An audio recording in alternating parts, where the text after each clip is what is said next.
Let's bring in someone who knows the former president now and talk a little bit about this. As Karoline Leavitt is on with us, who's the former assistant press secretary of the Trump White House.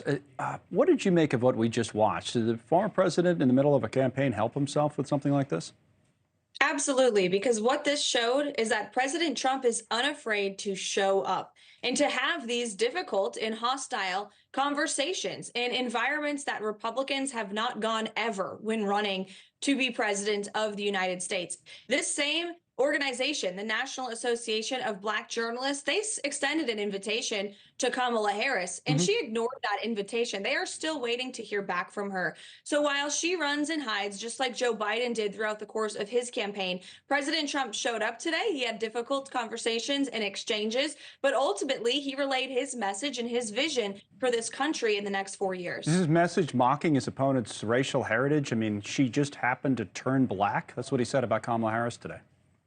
What he also said was that Kamala Harris is a radical liberal, which is 100% true. She ran to the left of Bernie Sanders when she ran for president of the United States. She supports some of the most radically liberal policies that have ever come out of the United States Senate, such as defunding the police. She is on the record saying that she wants to renegotiate police budgets in cities that are being overrun with violent crime. That is not a message that Black voters appreciate. They want law enforcement in their communities. President Trump understands that, and that's why he's winning a historic margin of the Black vote right now. He's winning an historic margin of the Black vote, you're saying? Is that what? Of any presidential candidate who has run on the Republican side, on the Republican yes, side, right? So he is winning a historic margin of the Black. You think that's still the case, by the way? I wonder if you talk about what Black voters appreciate. You think they appreciate the talk of a candidate who is Black somehow having turned black? You think they appreciate that? I don't think that President Trump is winning the historic margin of Black voters. I know it because look at the polls. Look at the numbers. I'm saying, do you think they appreciate that kind of talk? Because, who talks like that, saying, "Oh, she turned black"? You think they appreciate that? I think they appreciate President Trump's candor, his honesty, and his authenticity. And Kamala Harris's campaign. Honest? She turned black is honest?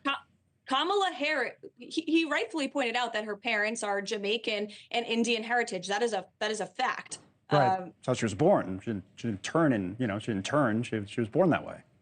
Well, her parents are Jamaican and Indian heritage. He was pointing out that fact. And Black voters do appreciate President Trump's authenticity. They do not appreciate the inauthenticity of Kamala Harris and the Joe Biden administration. And they certainly don't appreciate their policies that have made life in this country more expensive, that have made our American cities where many Black people reside more dangerous. They don't appreciate the wide open border policy of this administration that has allowed more than 11 million illegal people into our country that are overwhelming our cities. You see Black school children in New York being forced to learn remotely to make room for illegal immigrants to sleep in their cafeterias, in their gymnasiums, in their public schools that taxpayers are paying for. Black voters do not appreciate what is happening in Joe Biden and Kamala Harris's America. And kudos to President Trump for showing up in this hostile environment today and attempting to talk about those issues despite facing very rude and dishonest questions from biased reporters. What was dishonest about that question? What was dishonest about the question even bringing up his past comments about everything, Rachel Scott, as far as I know, said in the opening comment that, well, all that's true. He said all those things. He said all those things about President Obama, for example. He questioned his birth certificate for years. We all remember that back in 2012. What was dishonest about it? Well, first of all, the National Association of Black Journalists was dishonest in their negotiation with our campaign about this event. But again, nevertheless, President Trump showed up today, and anyone with eyes and ears that watched the event could tell that Rachel Scott clearly was coming from a place of bias, as she has with her reporting at ABC News, which we know has peddled many lies about President Trump over the past 8 years. Well, bias is an interesting topic, because what's biased about bringing up something someone said? Is there an implicit bias if you're talking about something that's true? You're stating a fact. Oh, you said X.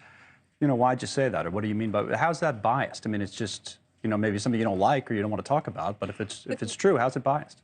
The context of the conversation was about policy. She came at President Trump with personal attacks right out of the gate. Again, anyone watching could recognize that. And again, kudos to President Trump for showing up to a hostile environment, as he does as he has done many times throughout this campaign. Thanks so much for watching. Just go to joinnn.com to find NewsNation on your television provider. And don't forget to click the red subscribe button below to get more of NewsNation's fact-driven, unbiased coverage.